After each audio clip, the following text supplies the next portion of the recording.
BDS arts science અને commerce college Patan ખાતે કારગિલ વિજય દિવસની ઉજવણી કરાઈ. દર વર્ષે 26 જુલાઈના દિવસે કારગિલ વિજય દિવસ રૂપમાં ઉજવવામાં આવે છે.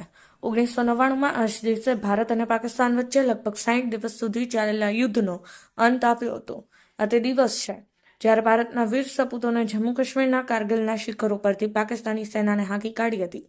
ઓપરેશન વિજય સફળતાપૂર્વક પાર પાડ્યું હતું. ત્યારે આજ રોજ હેમચંદ્રાચાર્ય ઉત્તર ગુજરાત યુનિવર્સિટી સંલગ્ન શ્રી પાટણ જૈન મંડળ સંચાલિત આર્ટ્સ સાયન્સ અને કોમર્સ કોલેજ પાટણ ખાતે સીમા જાગરણ મંચ પાટણ અને NS વિભાગના સંયુક્ત ઉપક્રમે કારગિલ વિજય દિવસની ઉજવણી કરવામાં આવી. કાર્યક્રમના મુખ્ય વક્તા હેમચંદ્રાચાર્ય ઉત્તર ગુજરાત યુનિવર્સિટીના પત્રકારત્વ વિભાગના અધ્યાપક ભરતભાઈ ચૌધરીએ કારગિલ વિજય દિવસ ઉપર ખૂબ જ સુંદર વક્તવ્ય આપ્યું હતું.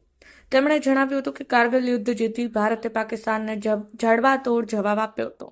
ભારતના વીર સપૂતોએ ભવ્ય વિજય અને પોતાના દેશ માટે સૈનિકોની શહાદત ઇતિહાસના પાનાઓમાં કાયમ માટે અંકિત થઈ ગઈ છે.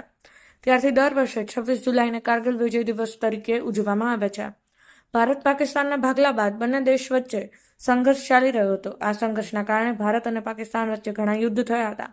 ખાસ કરીને કાશ્મીરને લઈ બંને દેશ વચ્ચે વિવાદ ચાલી રહ્યો હતો. આ વિવાદને શાંત કરવા માટે ફેબ્રુઆરી 1999માં શાંતિપૂર્ણ સમાધાનના વચન પર હસ્તાક્ષર કરવામાં આવ્યા હતા. કાશ્મીર ભારતના ભાગમાં રહ્યું હતું, જોકે આ પછી પણ ભારતીય સીમામાં પાકિસ્તાનની ઘૂસણખોરી ચાલુ જ રહી હતી. 3 મે 1999ના રોજ સેનાને સૂચના મળી હતી કે કારગિલમાં કેટલાક લોકો હરકત કરી રહ્યા છે.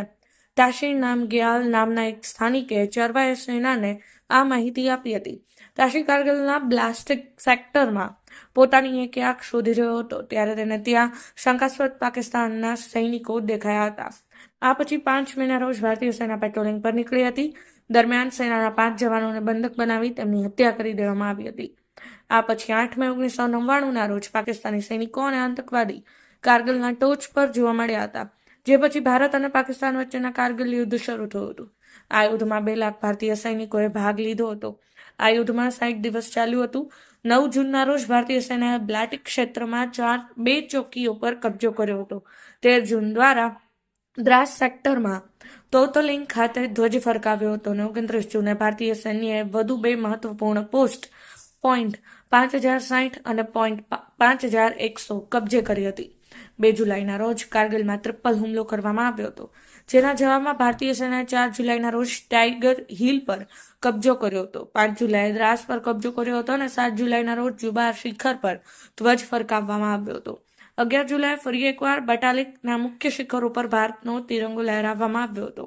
આ પછી 14 જુલાઈ 1999ના રોજ તત્કાલીન વડાપ્રધાન અટલ બિહારી વાજપેયીએ કારગિલના ઘૂસણખોરોથી મુક્ત કરવા માટે ઓપરેશન વિજયની સફળતાની જાહેરાત કરી હતી. આખરે 26 જુલાઈ 1999ના રોજ કારગિલ યુદ્ધનો સત્તાવાર રીતે અંત આવ્યો હતો અને ભારતની વિજયગાથા ચારે તરફ ગુંજી ઉઠી હતી. કારગિલ યુદ્ધમાં ભારતના 527 જવાનો શહીદ થયા હતા, જ્યાં કેપ્ટન વિક્રમ બત્રા પણ હાજર હતા. આ કાર્યક્રમમાં સીમા જાગરણ મંચના અધ્યક્ષ પારસભાઈ ઠક્કર, દિલીપભાઈ ઠક્કર, કિરણભાઈ દેસાઈ, નીરોભાઈ દવે, ભોજાભાઈ આહિર, ગોવિંદભાઈ પ્રજાપતિ, આર્ટ્સ વિભાગના અધ્યક્ષ અને NSS college program officer doctor Parasbhai Khamar ઉપસ્થિત રહી આવેલ મહેમાનોનું શાબ્દિક સ્વાગત કર્યું હતું. સાયન્સ વિભાગના અધ્યક્ષ રોશનીબેન સાલવીએ સમગ્ર કાર્યક્રમનું સંચાલન કર્યું હતું. રાજુભાઈ ડી પટેલ સાથે ભરતભાઈ જોશી, પાટણ ન્યૂઝ. જે માહિતી આપી સૌરભ કાલિયા. સૌરભભાઈનું થયું 22 વર્ષનો યુવાન, પ્રથમ મહિનાની નોકરી કેપ્ટન તરીકેની. ઘરે પહેલો પગાર નહીં મળેલો અને એવા સમયે એ આ સૂચનાથી એના રોમ રોમ રૂવાડા ઉભા થઈ જાય કે મારી ચોકી